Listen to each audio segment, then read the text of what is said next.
Okay, can you hear me? One, two, three, four. Let's see. If you can hear me, please let me know. And then you can let me know if you hear the keyboard. All right, I'll give you a few minutes to let me know if you can hear me in the chat. Okay, if you can put that in the chat just so that I'm clear. And I'll put, can you hear me?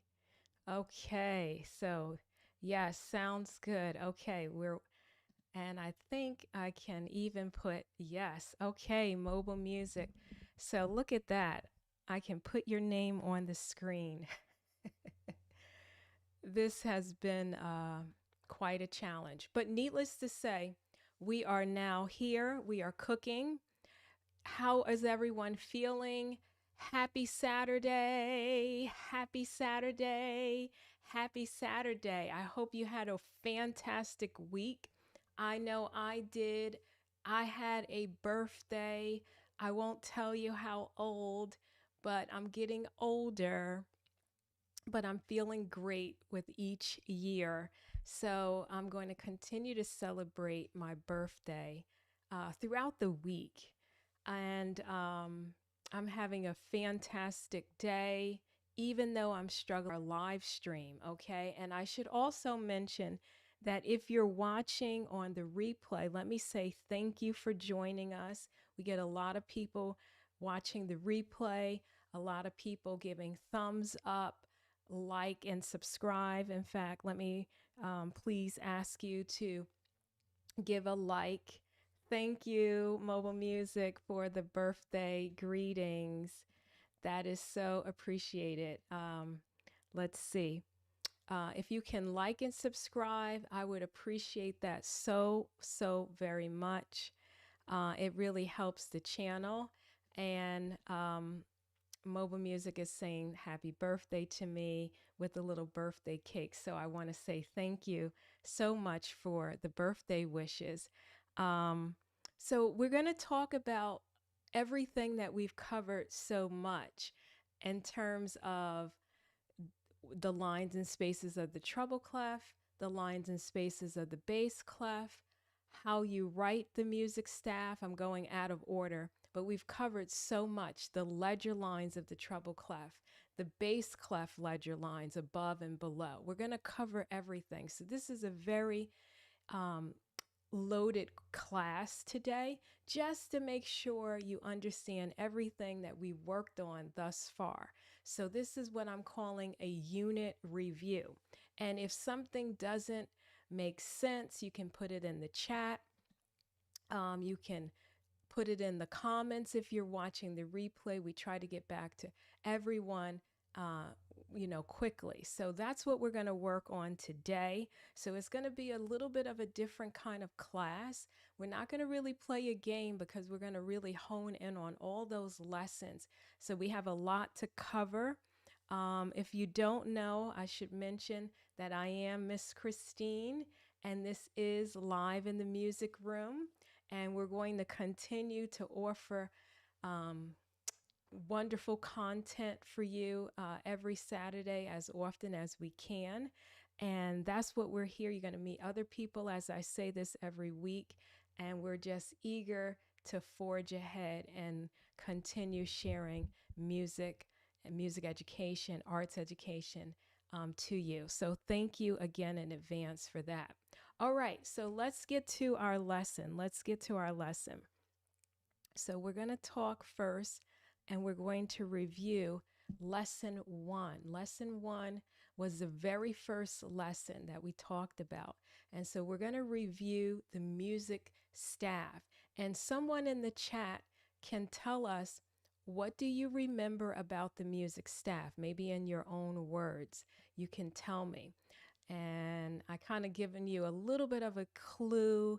When you were in school, you had writing paper and you maybe had to write a little essay or anything that required you writing on a notepad.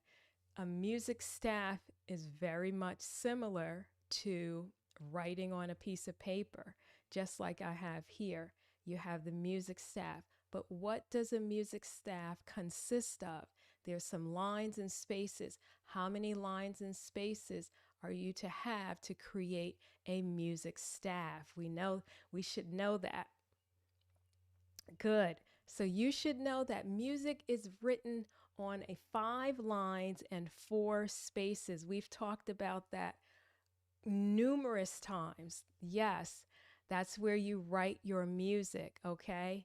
5 lines and 4 spaces. Good, 2 for 1. Okay, so 5 lines and 4 spaces is the music staff, and that is where you write your music. If you want to write it, read it, that is how we're able to communicate as musicians with our music staff. Okay, let's move along. Now, how do we count those lines specifically right here on the music staff? We'll talk about the space notes in just a minute, but we count from the bottom to the top. You should remember this in lesson number 1, where we count it from the bottom to the top. You can see 1, 2, 3, 4, 5. We count from the bottom to the top. And the same thing for our space notes. We count from the bottom to the top. And there are how many spaces in how many space notes or spaces on the music staff? Do we have 5? Do we have 4? You should know. Very simple. It's 4 spaces, and we count from the bottom to the top. Space 1, space 2, space 3, and space 4.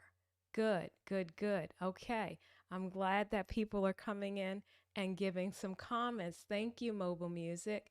It's 4 spaces, and we count from the bottom. Okay, good job. Okay, we're going to move along. This is very simple. This is just a review, but I want to make sure we do this unit review before we continue on to more challenging topics, because it will get a little challenging, but it's nothing that you can't do. So here is just a little nice visual for those visual learners. If you have your 5 fingers, right, you can know the count from the bottom. 1, 2, 3, 4, 5. Okay, this is not piano lessons with finger numbers, but you can look at the staff, and you can, if you're able to visualize the 5 lines with your fingers, 5 fingers, and the spaces, the 4 spaces, space 1, space 2, space 3, space 4, whatever helps you to learn those lines and spaces. All right, let's see if I can give a little drum roll. I know I'm pressing my luck here with more tech issues, but let's see if it works. Here's my drum roll. Okay, so see. Okay, let's ask. I have a question for you, and I want to play my drum roll. Let's see if it will play for me. Okay, just a moment. Okay, let's see here. I'm not giving up. Let's see. Here's our drum roll. Okay, there we go. Okay, and you can let me know, did you hear the drum roll? Did you hear my drum roll? Okay. Okay, you did hear it. Good. So we are doing very, very well considering I'm in a new space too. So the question asks us to circle the music staff. Your job is to tell me where is the music staff? Is it box blue, the blue box, the red box, or the green box? What do you think? And I'll give you 30 seconds to see if you can tell me which box is the correct music staff. Okay, we just talked about it. I showed you with my fingers. And if you're watching the replay, you can put your comment in. Okay, 9 seconds. Okay, I see some blue answers. 1 second. Okay, all right. So let's see. What is the correct answer? Well, let's look at the blue box here. Okay, so we know we have to count from the bottom to the top. So we have line 1, line 2, line 3, line 4, and line 5. So far, so good. Let's count our spaces. Space 1, space 2, space 3, and space 4. And of course, I could have wrote the numbers in, but I'm using my mouse. Let's see, is it box red? Well, we only have 2 lines there, so we know that's a no-go. And let's look at the green box. We have line 1, line 2, line 3, and line 4. And clearly we know that that is not correct. So if you have blue as your answer, and I see some answers here, then that is correct, okay? Blue. Blue is the correct answer. You're absolutely correct. Okay, now I have another question for you. I'll ask, how many lines does a music staff have? And I'll go ahead and ask the next question, which I don't think you can see. But the question asks, how many spaces does a music staff have? Okay, how many lines does a music staff have? And how many spaces does a music staff have? So that's 2 answers that I'm looking for. Okay, let's see if you can get your answer in. See if I can bring it up. Now you can see it a little bit better. Okay.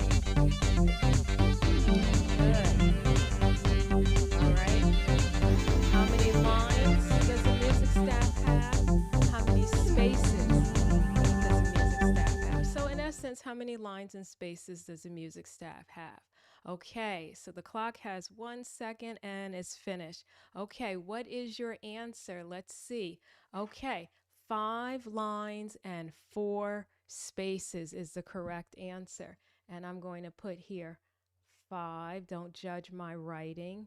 And we're going to put 4 spaces. Okay, and we just talked about that here with our visual here. Okay, all right, good job. And then I put together a little slide here. It's probably a little difficult to see, but you can see here we have our 5 lines and our 4 spaces. And the 5 lines and 4 spaces, that is where music is placed. So very simple. Okay, before I move along, any questions? Any questions with, lesson 1, the music staff? I think that's pretty simple, but I'm not going to assume. Give me a thumbs up if you're feeling okay with the musical staff and how we form or create the music staff. Everybody feels okay with that? Okay.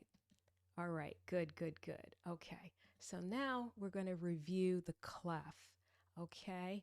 And so now that is, what is a clef? Well, let's talk a little bit about the clef because we talked about this in lesson 1.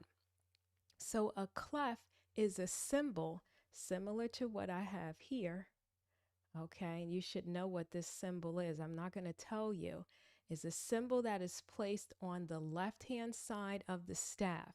So you'll never see it on the far right or down below or up on top. It's always on the far left, the left end of the staff.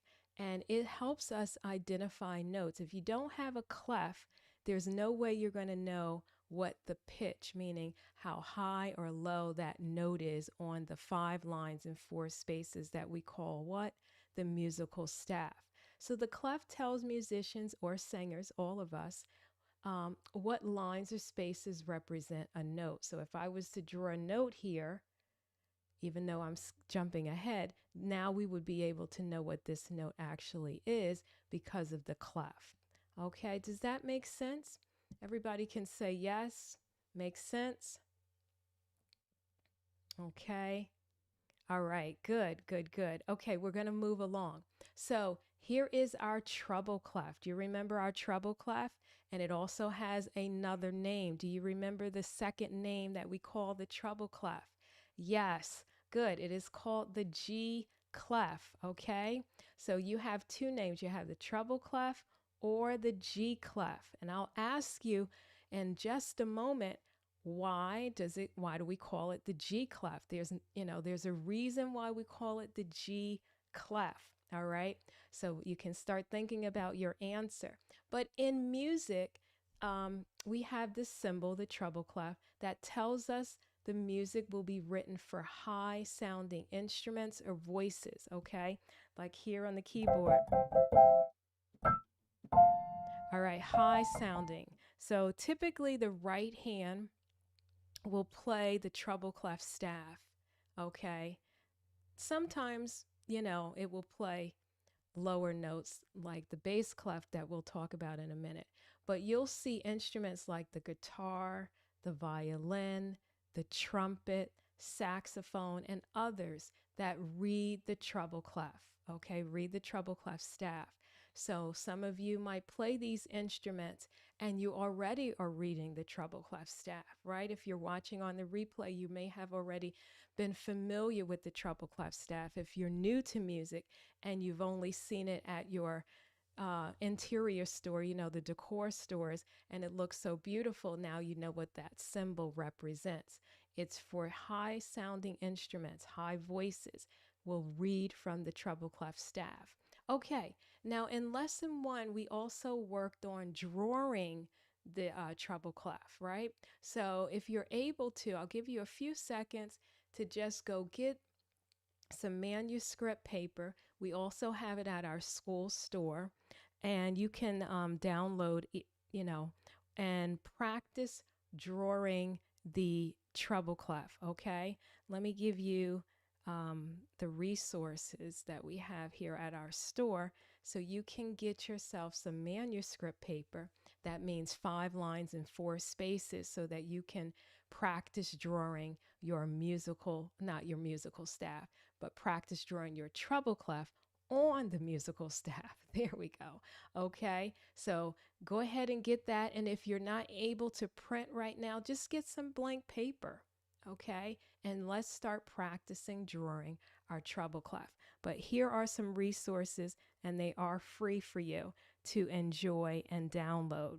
Okay, so I'll take this down and we'll get back to our lesson. So we're going to draw some treble clefs, okay? And let me just make some adjustments here so you can see the top of my screen here. Everything is a work in progress here. Okay, there we go. All right, so in lesson 1, we talked about the steps, okay? Now, there are several different ways to draw the treble clef, okay? There's no right or wrong way. That's like somebody saying, you draw a cat this way. You can draw it several different ways and it still looks like a cat. The same thing with the treble clef. As long as you can see that it is a treble clef, you can practice drawing it several different ways, but this is just one way. So step 1, you're to draw your straight line with a hook. Some of the children like to say it's a backwards J. And then step 2, you take this top part and then you want to do like a capital P, if that makes sense, okay? And kind of just bring it right on down. Can you see that? And then step 3, you're bringing that, keeping your point there, and then you're going to do like a lowercase d, okay? And you can practice that. Give you a few minutes to practice that. And then, of course, here we are in step 4. We're just going to wrap that right around the second line. And it's really important that we get it right around the second line, okay? I'm using my mouse as my pen today. Just wrap it around so it curves the second line, okay? Does everybody see that? Okay, so the more you practice drawing the treble clef, the better you will get. So if it looks a little weird, just keep practicing and it'll slowly get better and better, okay? All right, good job, good job, good job. Let me give you a ding, ding, ding. Okay, so I think we are pressing along. Okay, so we're not going to practice drawing the treble clef right now in this class, but as I mentioned, at home, you're home now, wherever you are, practice drawing the treble clefs. You'll be surprised how you'll find yourself having to draw them.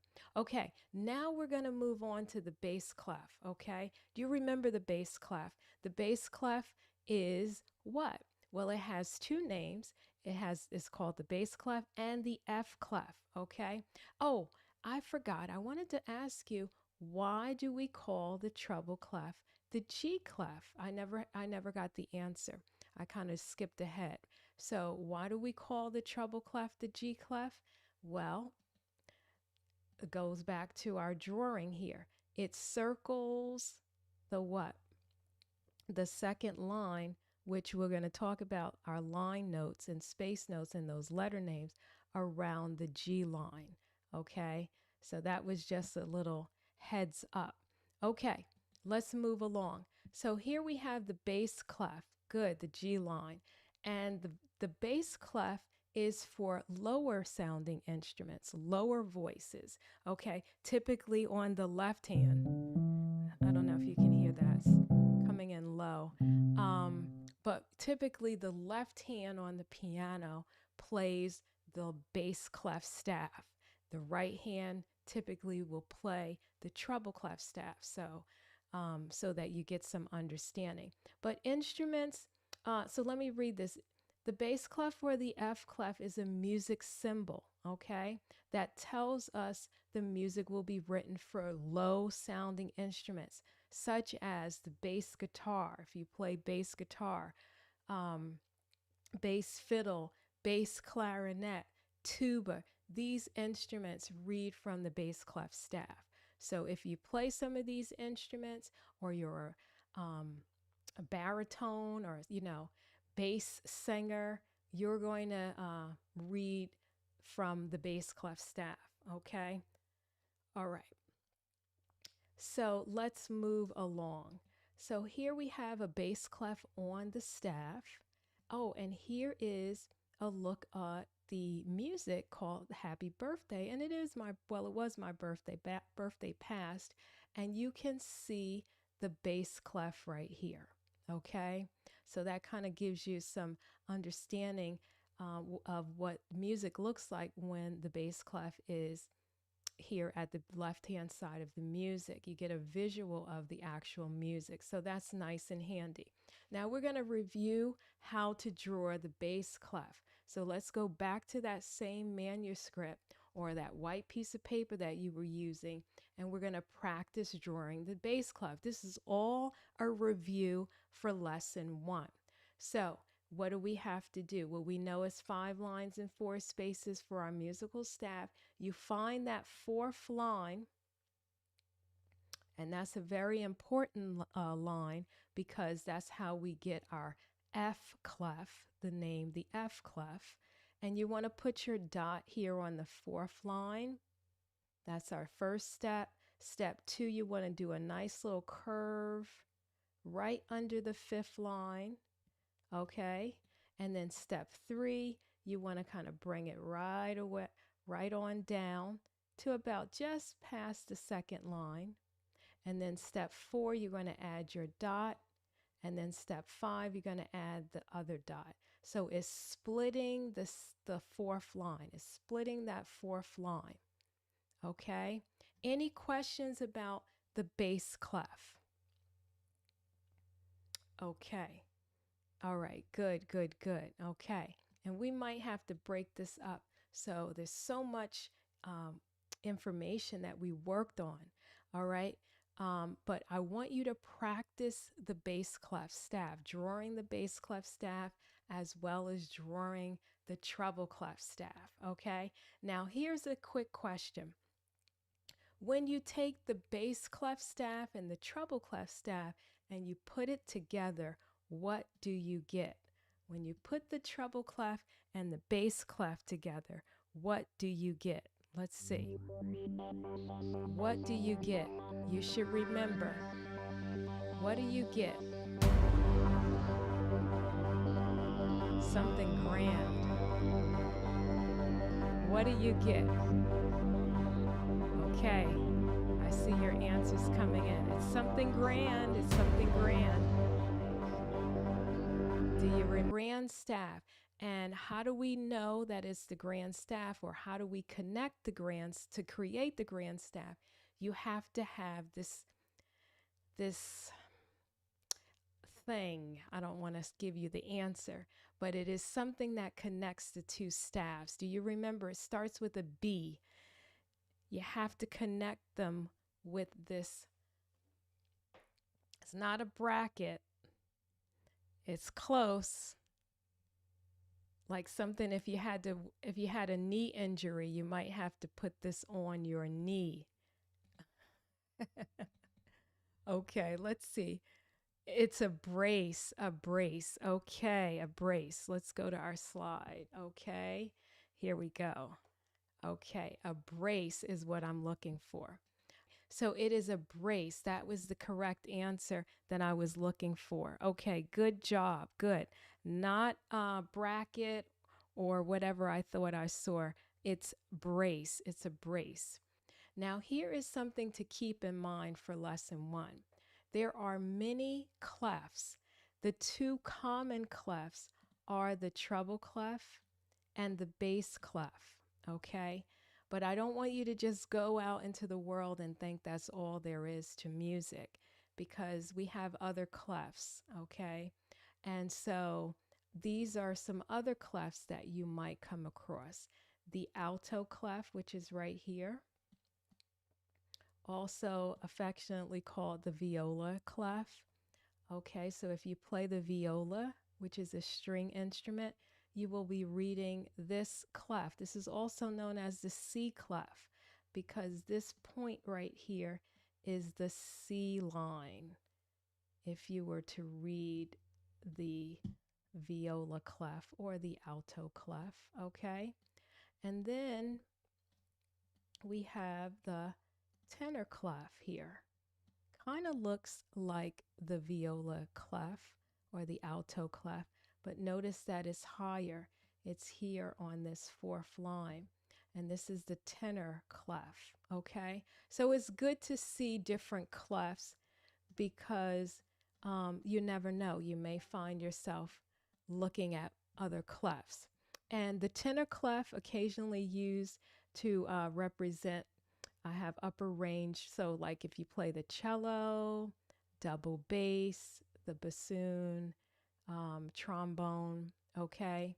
Those are some instruments that you will see reading the tenor clef.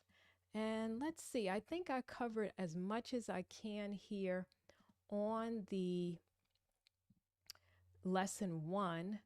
Any questions about lesson one? Any questions about lesson one? This was a very good review. And I think next week what we'll do is we'll review lessons 2 and 3. I think we've covered a lot today. So we are going to pause and pick up next week with our previous lessons. So this is a very good way. If you missed out the first lesson, come. This is a chance for you to make sure excuse me, that you fully understand everything before we move on. Let's see if I can pull up the chat. Things work and then they stop working. You know how it goes. Let's see here. Give me one moment. And let's see here. Okay.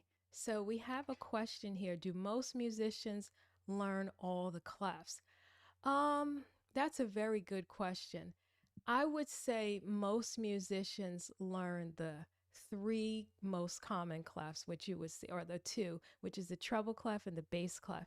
And then when you start to get in advanced studies like college level, it's expected of you to read the alto clef. That is the viola clef that I like to call the viola clef, but it's the alto clef and the tenor clef. Those are the four that you're more than likely going to see. There are clefs called the soprano clef, but these you don't typically find anymore.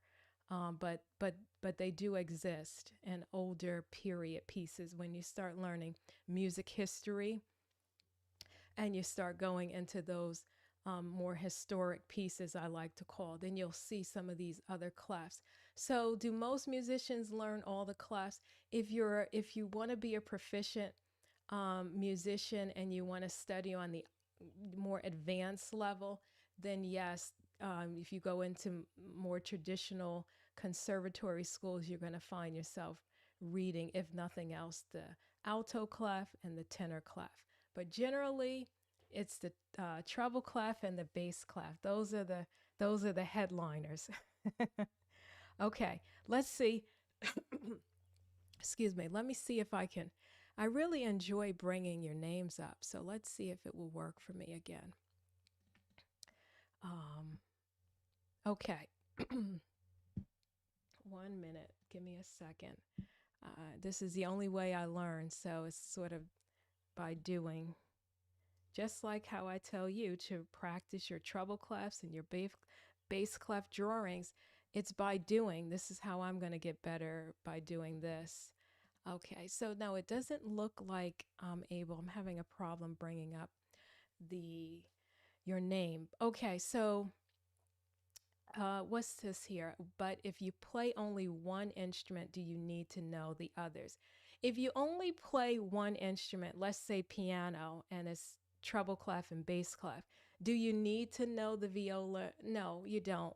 But is it edifying to know more? I would say yes. So I would never say just stick with treble clef and bass clef because it works for your instrument. What happens if you want to teach, or what happens if you want to go to see a symphony and you get a chance to meet musicians backstage, and you meet someone who plays the viola, and you can maybe tell them, something about the viola, the alto clef. So I would not say, just because you play your one instrument, that's all you need to know, because I think you should be evolving every day.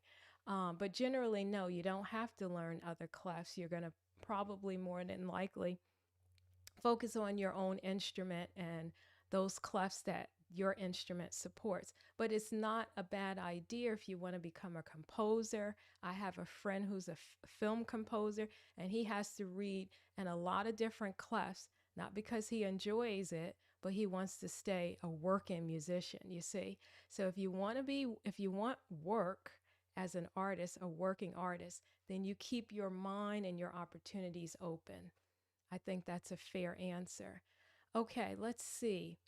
Can I ask you to hold for 1 minute? I want to try one more thing to see why my my overlays are not showing up, and I'm always, never giving up. So let me see if I can get that. Just a second.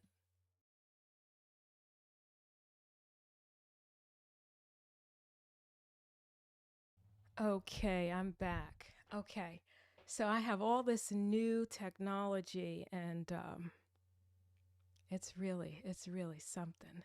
Okay, so let's see. Any more questions about lesson one? I initially was going to review um, all the lessons because I thought I could cover, but I realized just um, how much information each lesson covered, that it would really maybe overwhelm you. So we're going to do it in bite sizes. So as I mentioned, next week, we'll review lesson two, and I'll be happy to answer questions that you might have that you didn't get a chance to ask me when we were working on lesson two.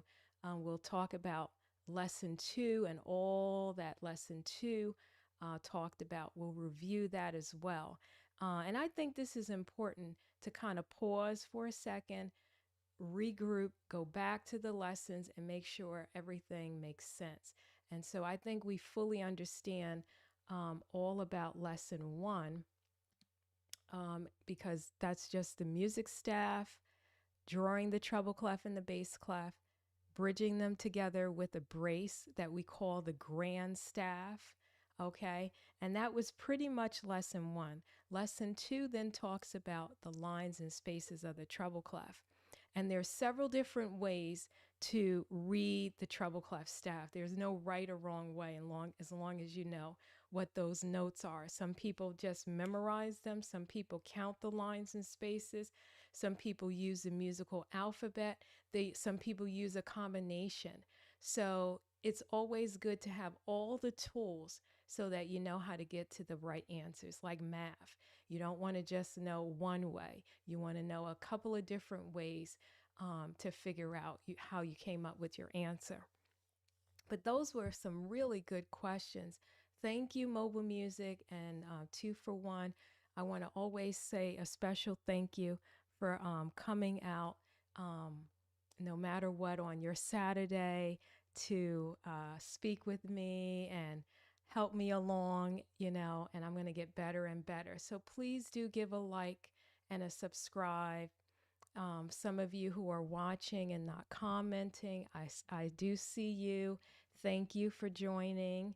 And if there's no other questions, I'll give a few more minutes to see if you have any questions. Okay.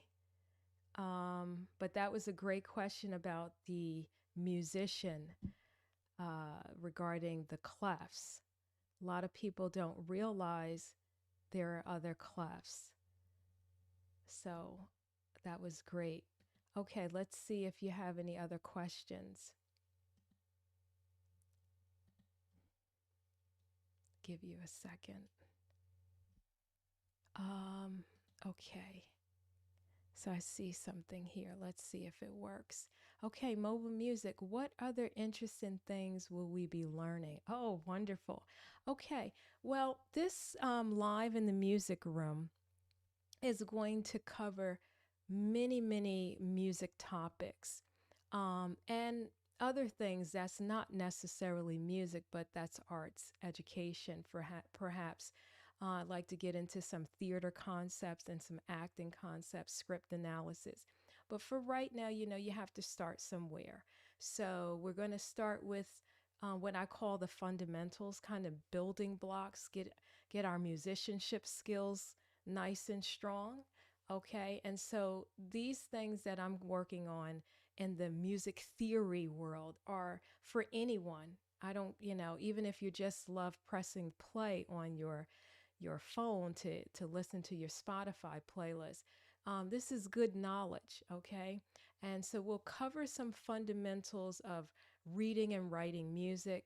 Then I like to get into some ear training um, so that we can start to identify what we're hearing and not just, you know, in our moment because it feels good, sounds good, but we know what we're listening to, or maybe start to listen more intently, right? Because you might want to produce some music, right? There's a lot of resources. So we'll do some ear training and then we'll do some vocal work, okay, for all our singers or wannabe singers or people that want to just listen to the singers. We'll do some things like that. I also want to do some basic piano because I think the piano is a wonderful tool for learning. Even if you don't want to play, it's a great way to learn music because it's visually, everything is laid out. So we'll do some things like that. We'll also have some featured performers come. Um, I'm going to be speaking to a former music student, voice student of mine who wants to get singing more and wants some help with some equipment. We'll also talk about pro audio. Um, I'm very familiar with pro audio, with the DJing aspect and putting that, into play because even though you're a musician, all of these things are just as important. Reading and writing music is just as important as how to handle the microphone, how to deal with the tech issues, right?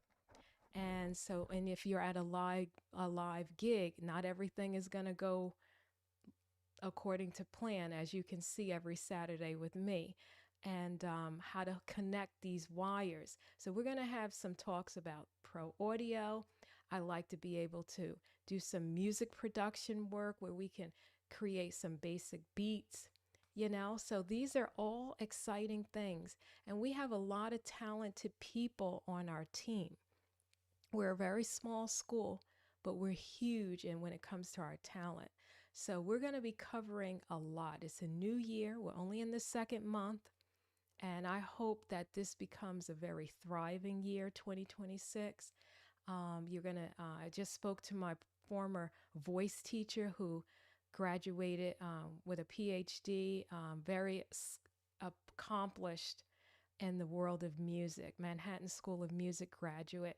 I'm going to be interviewing her, and I have some Juilliard people, friends that have studied years. They knew me as a child, and they'll be happy to come in and speak with me, and you can share your questions, and then I can ask them.